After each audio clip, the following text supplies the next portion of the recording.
Now, Jackery has some very portable units and some very portable solar panels, and this is one of those. This is the Jackery Explorer 2000 V2. Now, a lot of the times people are not looking for really large systems that can run a whole house, that weigh well over 100 pounds and are not that portable. Sometimes you just need a portable unit that you can take with you for recharging batteries, running laptops, or TVs, or Wi-Fi, or van life setup, or overlanding setup, and that's what the Jackery 2000 V2 is really all about. And this is the Jackery 5000. This is like 130 pounds or something like that. A system like this is definitely not meant for overlanding or light camping or anything like that. And that's why Jackery has a larger lineup of different options. That way you can get the exact setup that you need. But one thing that I absolutely love that Jackery did with the Jackery 5000 is they put in this high voltage MC4 connection so that you could have up to 4,000 watts of solar input. In addition to that, they have two 8mm barrel ports where you can get another 600 watts into each one of these. The limitation is you pretty much have to use their solar panels, and you're using 60 volt maximum MPPT charge controllers, which I dislike. My name's Ben, this is the Minuteman Solar YouTube channel. I'm going to answer those questions in this video so that way you can know if this unit is the right one for you. Jackery did send this out for an honest review. They do not get to edit anything I say. I do not have to say anything in particular. My opinion cannot be purchased. That is how it is with all of my videos. Now, first things first is pricing on this. I have found varied pricing for this unit, and this is a very particular unit. It's unlike any other that I've seen. And that's because it includes two of these micro Solar Saga 100 folding solar panels. These are actually bifacial, so they have cells both on the front and on the back, and these are very compact and small. I was very surprised that these were in the same box with the 2000 V2. This is where it gets confusing, because when I went online to go look at pricing, I only found this available by itself for about $900 directly on the Jackery website, or for about $1,100 on Amazon. So it is cheaper on Jackery's website.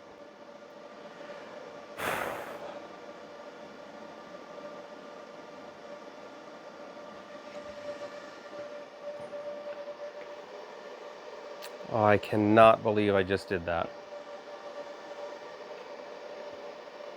So on their website, I've not been able to get in the description, the specs, or any information that the mini 100 watt folding solar panels are included in this $900 price. But my system came with those panels in the exact same box. Now, the other two options that they have is you can get the 200 watt solar panels to go with this unit, or as well as their Z folding 500 watt solar panel. So with two 200 watt panels, you're much closer to about $1,500, whether that's from the Jackery website or on Amazon. Or if you want to get it with the 500 watt folding solar panels, then you're going to be closer to $2,500. So this brings me all to the solar input, which has been the biggest frustration that I've had with the 2000 V2.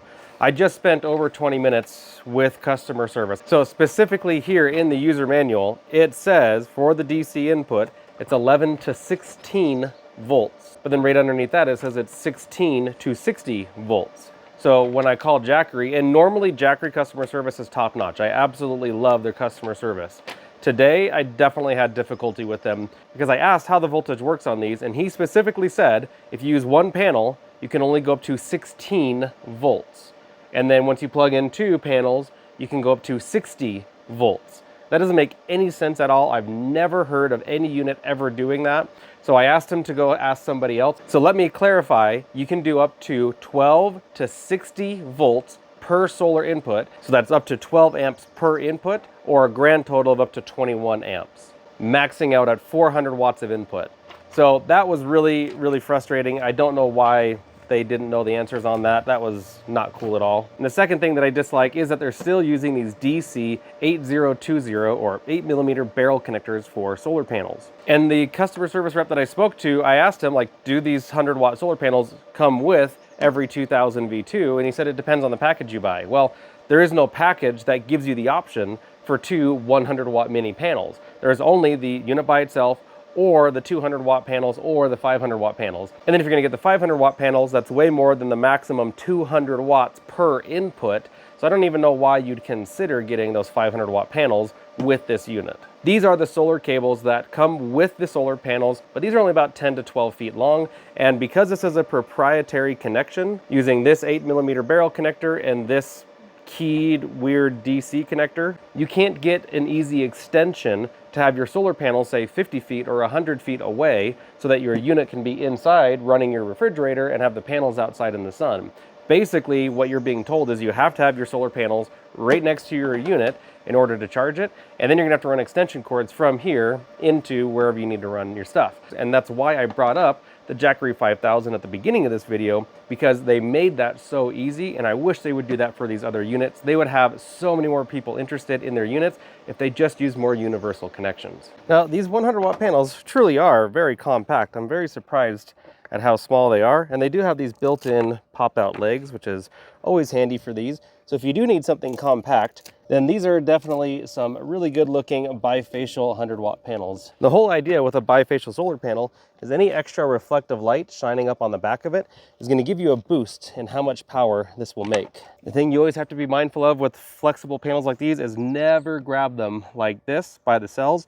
You'll crack the cells, which will reduce how much power they can make. And that's the max distance that I have. So I'm gonna set it right here instead. So that one's making 70 watts. I'm gonna show you guys here in just a second, the screen. So you can see we're making close to 120 watts. So we're only making about 60 watts per panel on average.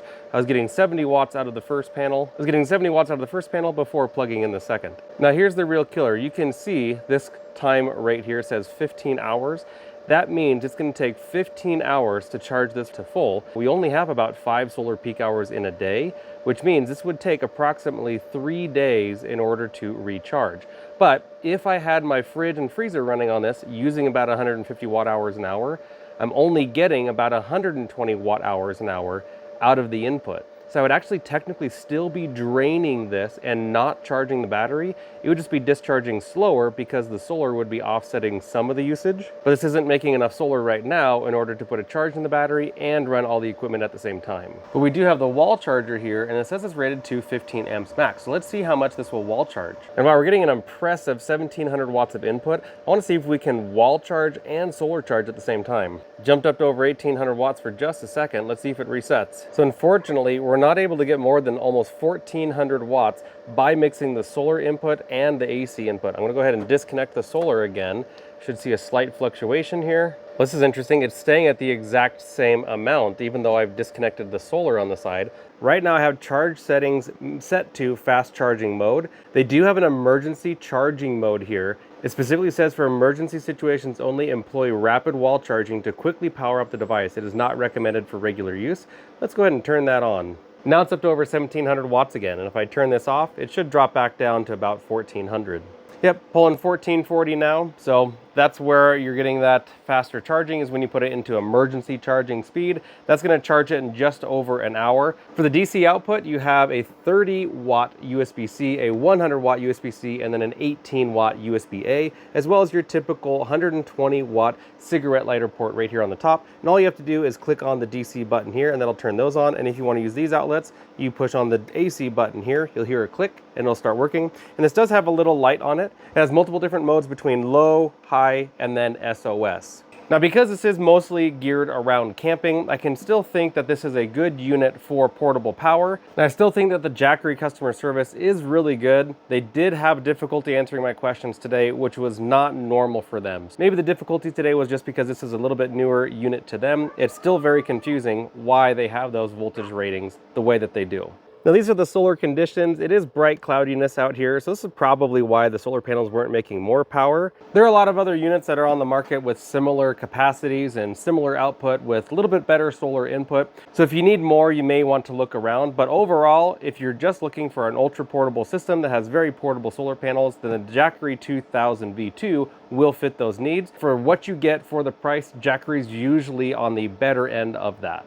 Overall, if you're just looking for some simple portable power where you can use it as a UPS, where you have something plugged into it and it's backing that up, such as a sump pump, then the 2000 V2 may be a good option for that. Definitely make sure that you compare this to other units on the market, and if you want help with that, you can just shoot me an email to info@minutemansolar.com, and I'd be happy to help you out.